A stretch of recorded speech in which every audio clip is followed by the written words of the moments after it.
earlier, and he had to prove that he is a farmer. He had to prove that he is a farmer. Obviously you cannot buy. And farmland also, charagah bolte hain, farmland.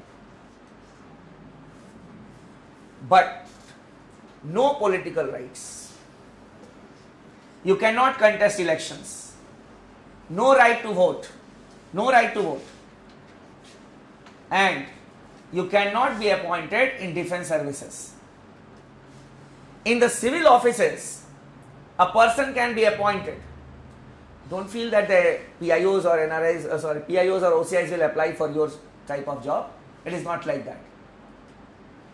But as consultants in various institutions, like earlier it was in the Planning Commission, now it may be in the Niti Aayog, they may be accommodated, but not in defense services. So basically it is an economic term. It has nothing to do with the political meaning of the term citizenship. Clear? And earlier the dual citizenship of India was for a time frame, but now the Prime Minister has announced that it will be for the lifetime, but as no notification has come yet, you will have to be vigilant whenever such notification comes before your prelims examination. That aspect may be important from the prelims point of view. You can write it. The Citizenship Amendment Act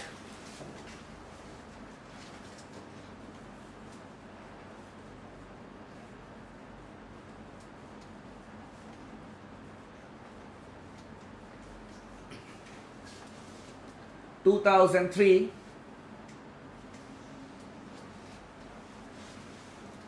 you should write like this as I have written. Amendment will be in the bracket because Citizenship Act is the original act. When you are amending it, clear, it should be in bracket. The Citizenship Amendment Act 2003 provided for dual citizenship,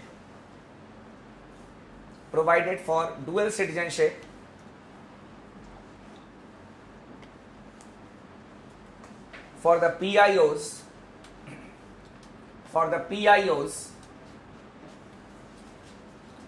living in 16 countries, 16.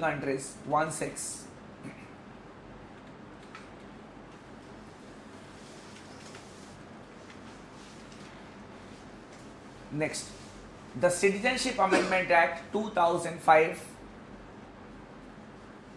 The Citizenship Amendment Act 2005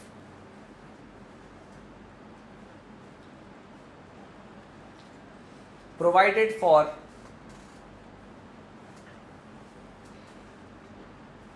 dual citizenship for the PIOs,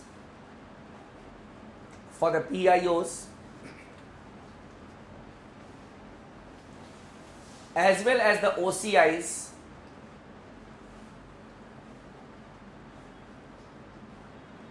across the globe.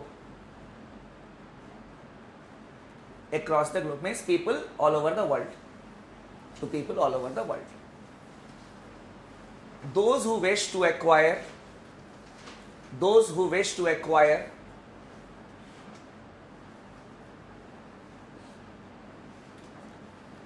dual citizenship of India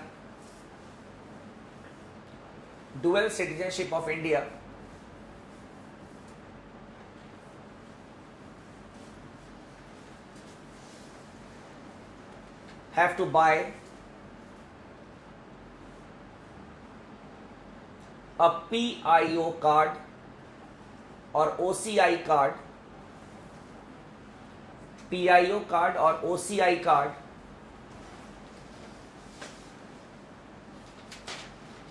they can come to India without visa. They can come to India without visa.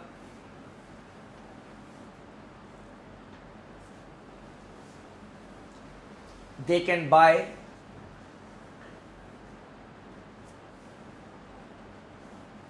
property in India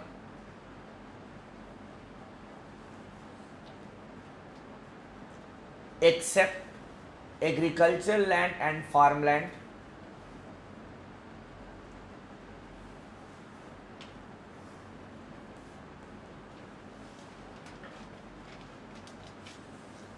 they can invest directly in projects in India. They can invest directly in projects in India.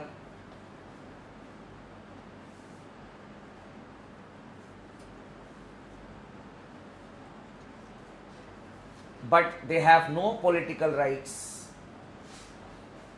But they have no political rights.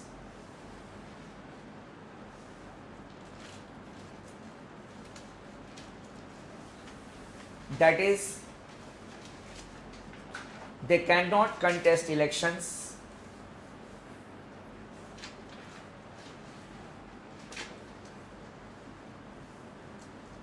They cannot contest elections. No right to vote.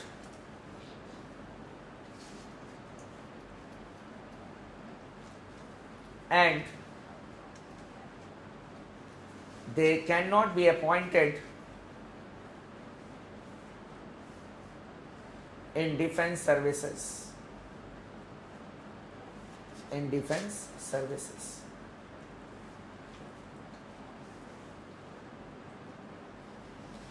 I have not told you the amount, that what is the amount required to buy a PIO card. The reason being that it may change also, clear? And the duration also I have not mentioned, because the Prime Minister has announced that it may be for lifetime, clear? So even if you write today 15 years or 10 years, then obviously you need to make a change there. So with this we have completed a not very important topic. Now coming to one of the most important topic from the viewpoint of examination as well as a citizen of India also, that is part 3rd of the Constitution, fundamental rights.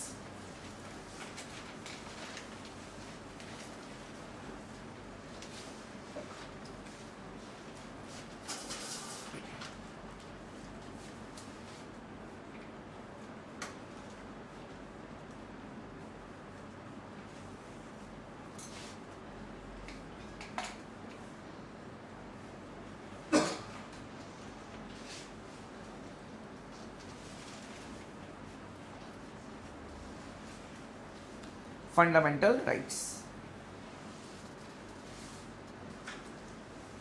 The concept of fundamental rights can be understood only when we have an understanding of two other concepts. One is the concept of rights, and the second one, the concept of human rights. The concept of rights and the concept of human rights. When we hear this word rights, various things comes in our mind. Various types of definitions come in our mind. And generally, most of the people feel that rights are our privileges. Rights are privileges. But rights are not privileges. Rights are not privileges. Now, when we talk about a right, you go to an institution, you go to an authority, and then you claim something. Why you will not give me this? This is my right. Means you claim something. And to whom the claim is made? The claim is made to an authority. So rights are claims of an individual on an authority. Claims.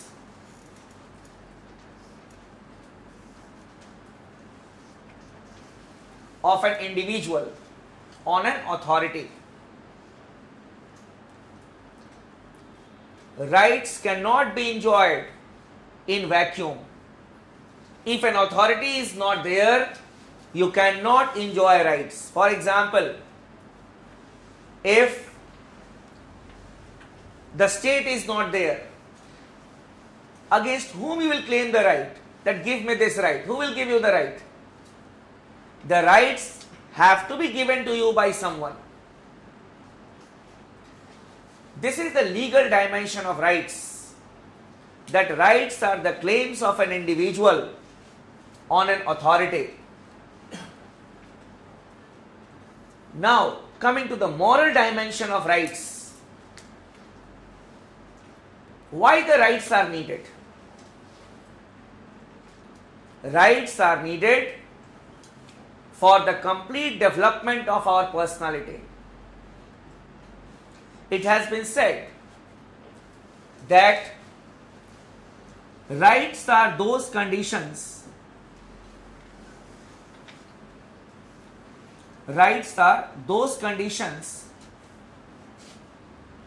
of social life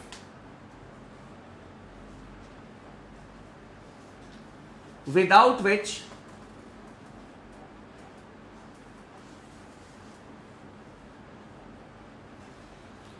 no individual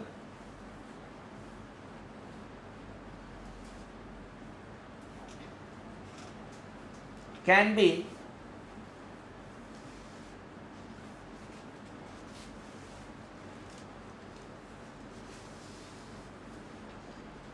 at his or her best self.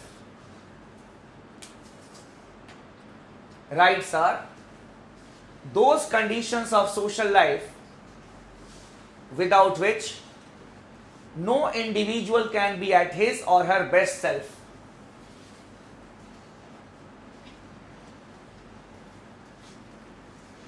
This is the concept of rights. Now coming to the concept of human rights.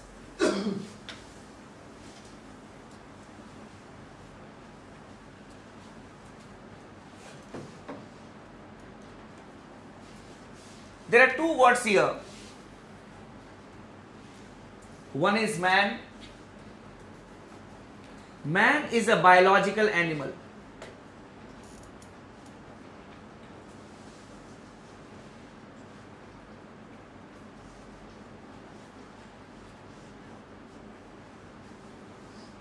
Human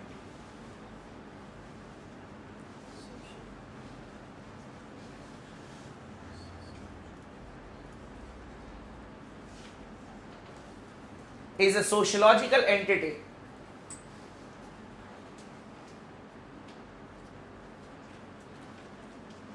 Sociological entity.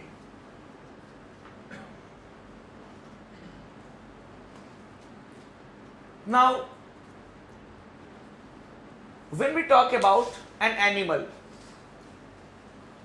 you throw something, some eatable towards an animal and he will have that. But if someone will throw, hey, have it, what you will say? Hey, treat me like a human being, I am not a doggy. With due respect to that animal, because that animal is a family member of many of our friends. Yes. So, hey, I should not be treated like a doggy. I should not be treated like an animal. I never use the word for that animal because people feel bad. In one of my classes, one of my students felt bad. Hey, sir, how can you say that? I said, okay, I'll be using the word, a better word called doggy, not dog. So, basically, you don't want to be treated like an animal. You want to live with dignity. If someone ill-treats you, what you do? You say, yeah, please treat me like a human being. So, human rights are those rights which transform a man who is a biological animal into a human being, sociological entity. In other words, we can say that The human rights are those rights which are considered essential for a dignified human existence. I repeat, human rights are those rights which are considered essential for a dignified human existence. For a dignified human existence.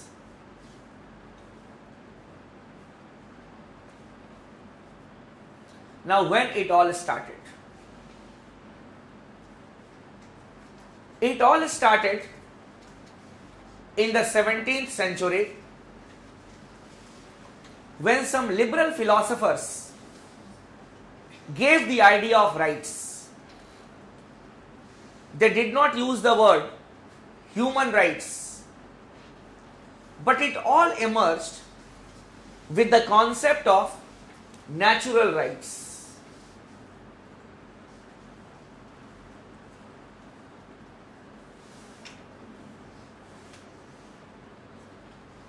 It all emerged with the concept of natural rights.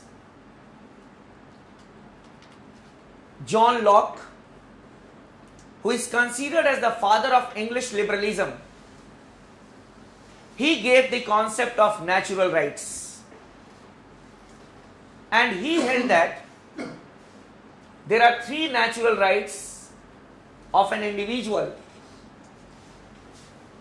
right to life,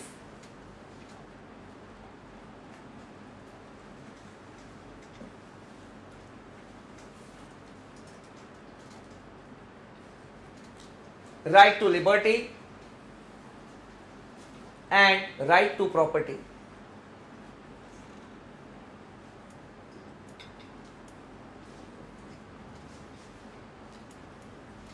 The word human rights was not used.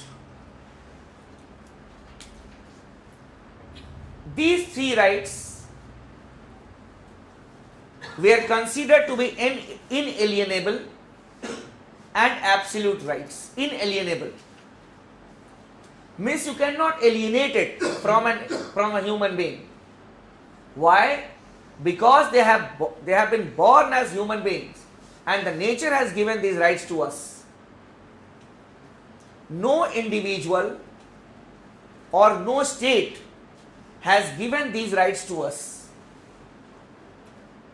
These are the words of John Locke and the other liberals. So, as the state or an individual has not given us these rights, वो क्या कर रहा है मुंबई में वो student last वाला यार, क्या व्हाट आर यू डूइंग? हाँ, वो मैप के जो साइड में बैठे हैं भाई साहब वो, हाँ, अरे नहीं नहीं, यू शुड यार, you are going to be the administrators of this country. You should behave like an administrator. Clear? It is not your gymnasium. Arey, that will not work. Clear? You are sitting here to become an IAS officer. You are not sitting here to make mockery of the things.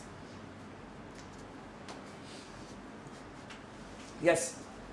So, we were talking about the three natural rights: right to life, right to liberty, and right to property. These rights were considered as inalienable, I told you, and absolute in nature also. Right to life. This life has been given to us by nature, and only the nature can take it from us. Right to liberty.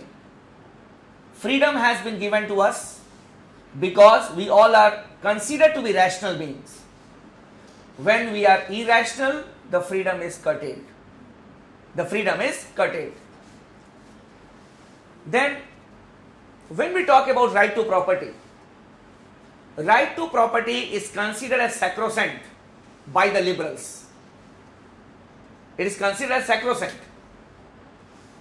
And right to property does not mean that an individual will take the property of others, or at the cost of others, he will increase his property. In the 19th century, there were abundance of resources. There was no dearth of resource. Population was less.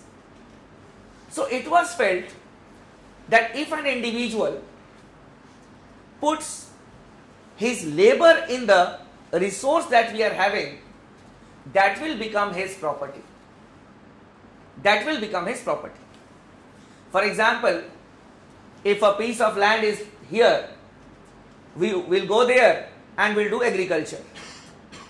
The produce will be our property. The result that we'll get will be our property. That is what is meant by right to property here. You put your labor in the resource and that will become your property. So with this, the concept of rights evolved, but the word human rights was not used. Years passed, more theories came, but still we had no concrete idea of human rights as a theory. It was during the Second World War that for the first time the world community realized the importance of the human rights. It was because of the mass killing of the Jews by the forces of Hitler that brought a new issue before the humanity at large, that if there are no human rights of the people, if they are to be treated like animals, they have to be butchered. So for the first time, the concern for human rights was seen in this world. And after the end of the Second World War, the world community showed seriousness and it established an institution called the United Nations. The Charter of the UN says that the objective of the United Nations is to create peace and security in this world, to stop future wars. But what is my interpretation of the charter is that the underlying assumption or the idea behind the UN is to protect the human rights of the people across the globe. Why I said so? Because I feel that war is the greatest violation of human rights. War is the greatest violation of human rights. It leads to the destruction of life as well as property. It creates widows. It creates orphans, refugees. So, what you can expect? All these are human rights violations. But at that point of time, nothing concrete was achieved regarding our human rights. No document was there in this world which clearly depicted or characterized our fundamental rights, human rights. Efforts started to codify the human rights, and it was on 10th December 1948 that the UN General Assembly adopted the Universal Declaration of Human Rights, popularly known as UNDHR. I will make you to write something, not an issue. UNDHR. And the UNDHR consists of a preamble and 30 articles in which our human rights have been codified. Those human rights which have been incorporated in part 3rd of the Constitution of India are known as fundamental rights. So fundamental rights are nothing, they are human rights. Clear? You may write it. It was on 10th December 1948. It was on 10th December 1948 that the UN General Assembly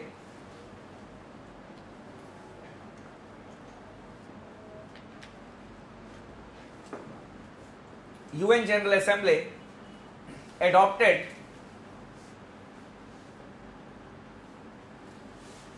the Universal Declaration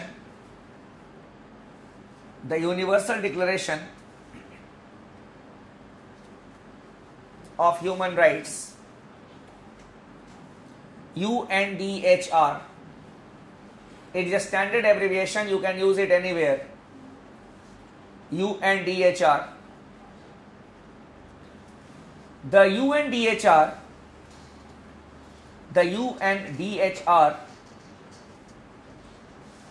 is the source of human rights in the world. Underline it. It is the source of human rights in the world. In the interview also you can be asked such type of questions. What is the source of human rights in this world? The answer will be UNDHR. It is the source of the human rights in the world. It consists of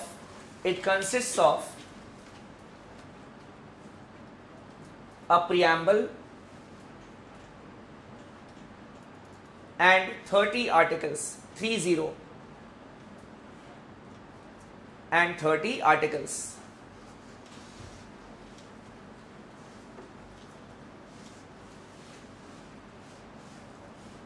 It contains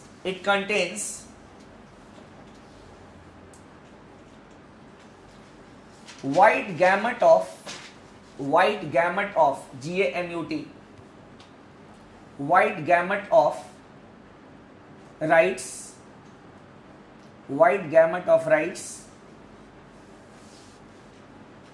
which are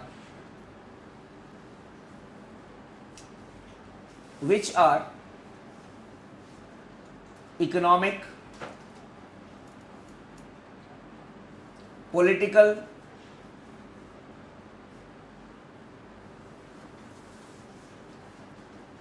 as well as cultural in nature.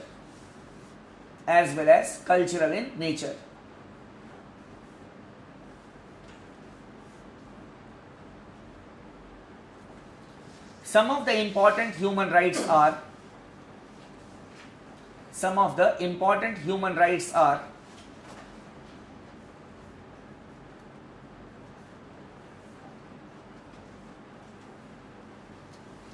right to a dignified life,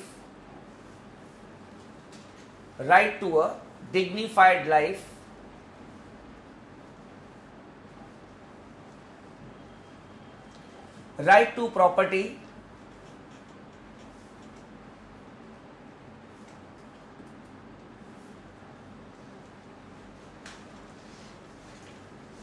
right to freedom of speech and expression, right to freedom of speech and expression,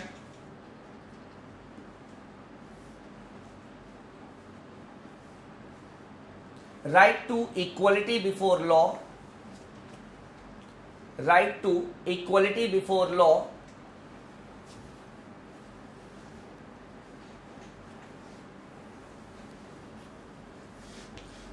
right to equal protection of laws,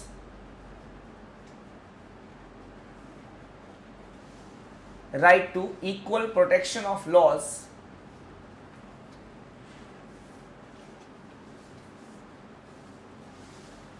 then right against torture and cruel punishment, right against torture and cruel punishment,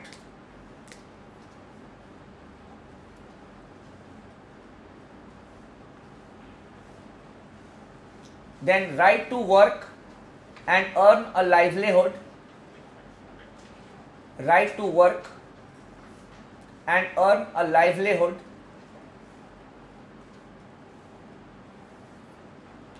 then right to form association, right to form association,